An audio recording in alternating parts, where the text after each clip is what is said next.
Oke, setelah bahas tentang sistem overview sama equipmentnya, sekarang kita akan bahas bagaimana TCAS ini beroperasi. Yang pertama itu kita akan bahas compatibility-nya. Oke, jadi warning yang diterima oleh host aircraft ini akan berbeda-beda tergantung dari intrudernya. Misal saya punya sebuah host aircraft yang punya sistem TCAS 2 di sini. Ini host aircraft-nya. Kemudian kalau misalnya intrudernya adalah sebuah helikopter yang cuma punya mode A transponder, maka advisory atau warning yang keluar di sini cuman traffic advisory aja. Jadi cuma menyatakan bahwa oke, di situ ada helikopter. Kemudian kalau misalnya host ini dia berhadapan dengan sebuah pesawat yang punya sistem ATS, jadi dia punya mode A, C atau S transponder, maka warning yang keluar di sini adalah traffic advisory dan resolution advisory.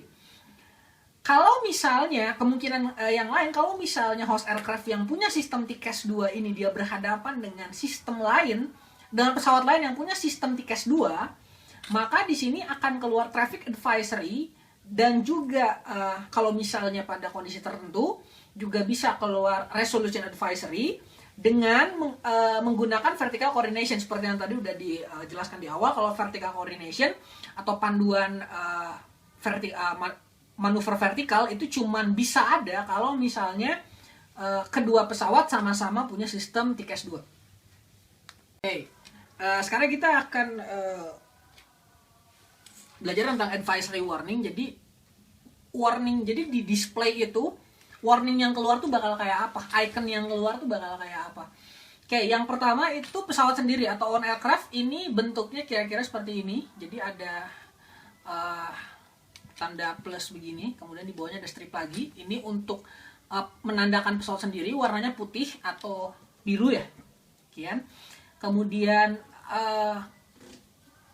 warning yang lain itu untuk non-intruding traffic. Jadi ada di situ kita bisa tahu bahwa ada pesawat lain, cuman dia tidak termasuk ke dalam pesawat intruder. Jadi dia tidak masuk ke dalam volume tadi yang sudah dibangun oleh sistem TCAS ini. Ketinggiannya tidak diketahui, warnanya juga putih atau biru. Kemudian di sini ada proximity traffic. Jadi kalau yang tadi bentuknya belah ketupat kosong, ini ada belah ketupat dengan warna putih. Ada proximity traffic. Jadi di sini ada pesawat lain yang mendekat. Kalau di sini contohnya itu adalah pesawat dengan posisi di bawah pesawat host ini, di bawah pesawat host 200 feet dan turun. Jadi aman, dia tidak mendekati pesawat karena dia ada di bawah pesawat host dan kemudian dia turun. Kemudian yang keempat ini adalah traffic advisory. Jadi ini dia sudah mulai masuk ke dalam volume yang tadi dibangun oleh sistem TCAS. Warning ini sudah digolongkan ke dalam intruder, bentuknya bulat, kemudian ada warnanya. Warnanya itu amber atau kuning di sini. Contohnya di sini adalah sebuah pesawat dengan ada angka 07, berarti dia ada di atas host aircraft dengan perbedaan ketinggian 700 feet. Dan ketinggiannya tetap, jadi dia ketinggiannya tidak berkurang, tidak climbing atau descending. Nah yang terakhir ini adalah resolution advisory. Jadi dia udah masuk ke dalam volume yang kedua, volume yang dalam, dan ini sudah sangat dekat dengan host aircraft. Di sini sudah masuk ke dalam threat atau resolution advisory. Di contoh ini adalah dicontohkan dengan sebuah icon kotak dengan warna merah. Di sini dicontohkan bahwa pesawat itu berada di bawah host aircraft dan climbing. Jadi sangat berbahaya, dia berada 100 feet di bawah host aircraft dan climbing. Ini sangat berpotensi menimbulkan collision, makanya di sini resolution advisory nyala dan ikonnya sendiri berwarna merah. Oke. Seperti yang tadi udah disebutin di atas, kita masih bicara tentang advisory warning. Tadi kan ada dua buah dua buah display. Yang pertama adalah IVSI, yang kedua adalah EHSI ini. Nah, EHSI ini itu ada beberapa display tanda penting yang terkait sama traffic advisory sama resolution advisory. Yang pertama adalah off scale. Oke, yang pertama adalah off scale.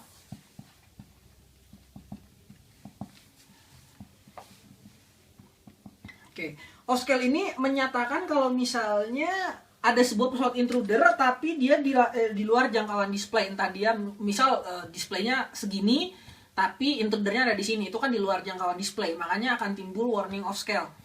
Yang kedua itu adalah traffic. Oke, kalau misal teman-teman bisa lihat gambar lebih jelasnya di gambar 2211. Di sini juga ada yang namanya di sini akan lebih jelas di mana ada off scale, di mana warning traffic.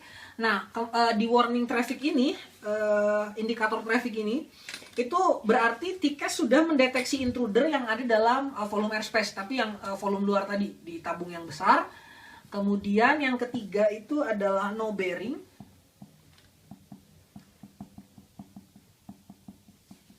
Kalau misalnya indikator ini muncul berarti sudah ada deteksi tentang intruder, tapi komputer tidak bisa menentukan kemana arahnya. Jadi arah dari intrudernya itu nggak bisa ditentuin. Dan yang keempat adalah TA atau RA. Jadi di satu bagian di dalam EHSI display ini akan ditentukan dia itu traffic advisory atau resolution advisory. Kalau misalnya TA traffic advisory, di sini akan muncul TA yang berarti pesawat yang dideteksi itu masih berupa intruder. Tapi kalau misalnya sudah berupa resolution advisory, maka di bagian display ini akan muncul RA yang berarti pesawat yang dideteksi itu sudah merupakan threat dan harus dilakukan manuver untuk menghindari tabrakan. Okay.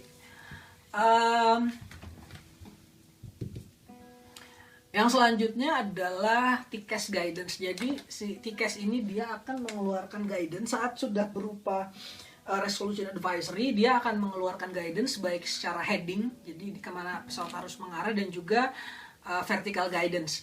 Nah, kalau misalnya teman-teman lihat di gambar 20.10 di IVSI display, di sini ada bagian fly to yang berwarna hijau sekitar sini. Kemudian ada juga fly out yang berwarna merah di sekitar sini. Jadi ini menyatakan bahwa pesawat ini, si pesawat host yang ada di sini, yang lambangnya seperti tadi udah dijabarin di advisory warning, itu dia harus terbang ke arah yang hijau dan menjauhi arah yang merah, itu dari segi heading. Sedangkan dari segi vertical guidance, di sini ada alat khusus yang bernama EADI.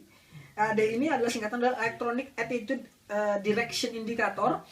Ini juga menentukan apakah sebuah pesawat ini dia harus climb atau tetap mempertahankan posisinya. Intinya dia memberikan guidance, memberikan arahan, panduan bagaimana attitude dan manuver vertikal yang harus ditempuh oleh pilot, oleh pesawat. Jadi di sini ada resolution advisory yang merah. Kemudian ada juga fly out area. Kalau teman-teman lihat di gambar 21.12 itu akan lebih jelas. Intinya dia memberikan panduan arah vertikal untuk menghindari terjadinya tabrakan. Oke. Hal keempat terkait sama operasi sistem ini adalah TCAS command. Jadi akan ada peringatan audio dari TCAS kalau misalnya ada intruder, baik itu dia sudah masuk ke traffic advisory atau masuk ke resolution advisory. Kalau misalnya kalau misalnya nanti masuk ke traffic advisory, nanti akan keluar warning suara traffic. Tapi kalau misalnya untuk resolution advisory itu ada banyak. Teman-teman bisa lihat detailnya itu ada di tabel 22.2. Oke. Yang terakhir tentang sistem operation, kita akan belajar tentang TCAS surveillance. Jadi di sini akan belajar tentang spesifikasi dari sistem TICAS ini sendiri. Berapa banyak pesawat yang bisa dia track, kemudian juga berapa jarak trackingnya. Oke, yang pertama adalah surveillance-nya.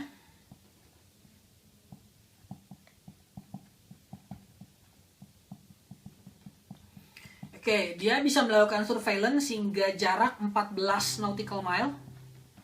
Kemudian juga sistem TICAS ini bisa men-track atau mendeteksi hingga 30 transponder, dan kata lain dia bisa mendeteksi 30 pesawat berbeda dalam jarak surveillance-nya itu. Kemudian density-nya, jadi dia bisa men-track sampai 24 pesawat dalam radius 5 mil.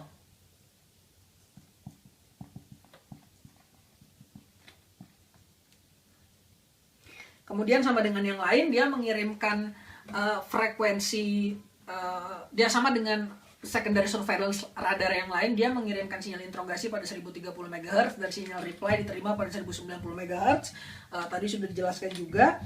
Nah, reply yang diterima oleh sistem TICAS ini itu berisi banyak hal. Nanti kalau misalnya nanti sistem reply-nya ini sudah diterima, kemudian didecoded, itu nanti ada informasi yang berisi jarak,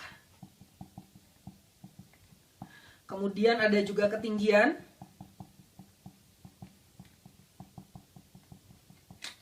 dan arah. Informasi dari reply inilah yang nanti akan dihitung oleh komputer host, komputer dari host aircraft, untuk menentukan apakah akan terjadi tabrakan atau enggak. Surveillance TICAS ini nanti dibagi jadi dua, ada mode S surveillance sama ada juga mode A atau C surveillance. Yang pertama kita bahas tentang mode S surveillance ini. Surveillance mode S ini jadi pertama kalau setiap transponder itu menghasilkan sinyal yang namanya squitter. Jadi setiap mode S transponder itu menghasilkan sinyal namanya squitter. Squitter itu ditransmisikan secara spontan oleh transponder mode S transponder setiap detik. Nah, nanti sistem TICAS dari sebuah pesawat itu akan menerima sinyal squitter ini. Squitter ini itu berisi address atau alamat dari pengirim squitter ini. Setelah nanti squitter ini dia diolah oleh TICAS dan diketahui siapa pengirimnya, maka sistem TICAS ini akan mengirimkan sinyal interogasi.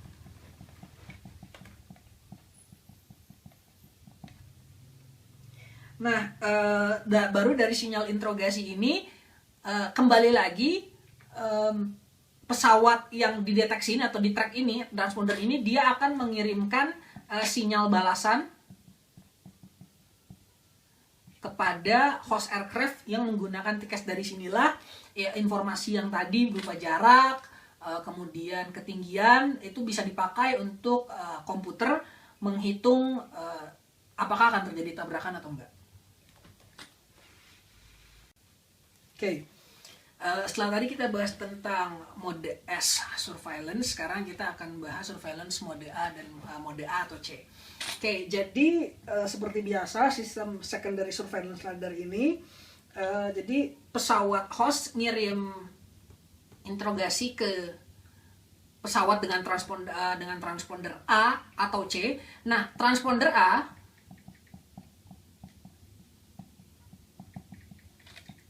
ini akan membalas pesawat host tadi, interogasi dari pesawat host, dengan reply-nya itu tidak mengandung informasi ketinggian.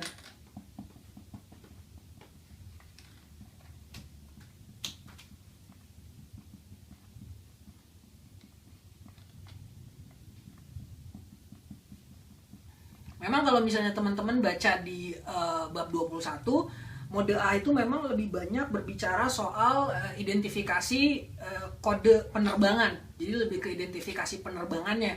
Nah, untuk mode C-nya nanti ketinggian itu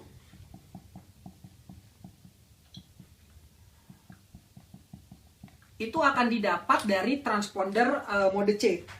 Jadi dari mode C ini, karena nanti dari transponder mode A itu hanya diketahui azimutnya aja, nanti dari transponder C itu nanti baru diketahui ketinggian dan data azimut dari mode A itu juga diolah selain untuk mendapatkan ketinggian juga untuk mendapatkan jarak dan juga arah.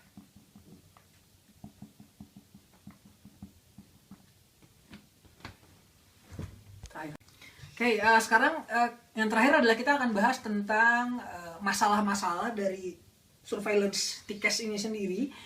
Yang masalah yang pertama itu adalah overlap. Oke, sebenarnya overlap itu adalah jadi balasan yang diterima dari dua buah pesawat yang jaraknya hampir sama itu nggak jelas, jadinya diterima sama sistem TCAS-nya jadi nggak jelas, sehingga akhirnya penentuan kedudukannya juga jadi nggak jelas. Ini bisa diatasi dengan sebuah sistem yang namanya whisper shout.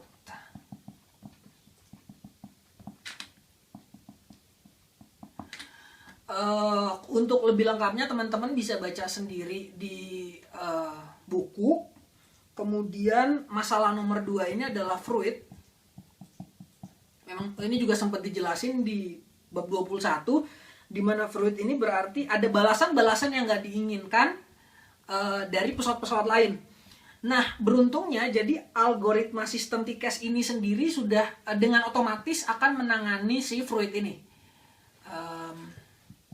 Jadi ini diatasi secara otomatis oleh algoritmanya sistem TCAS.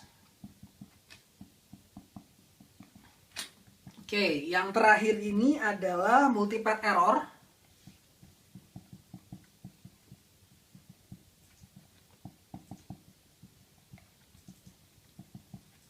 Di mana multipath error ini berarti ada lebih dari satu replay untuk satu buah sinyal interrogator yang dikirimin. Jadi pesawat host cuma mengirimkan satu interrogator, tapi ternyata muncul dua buah replay.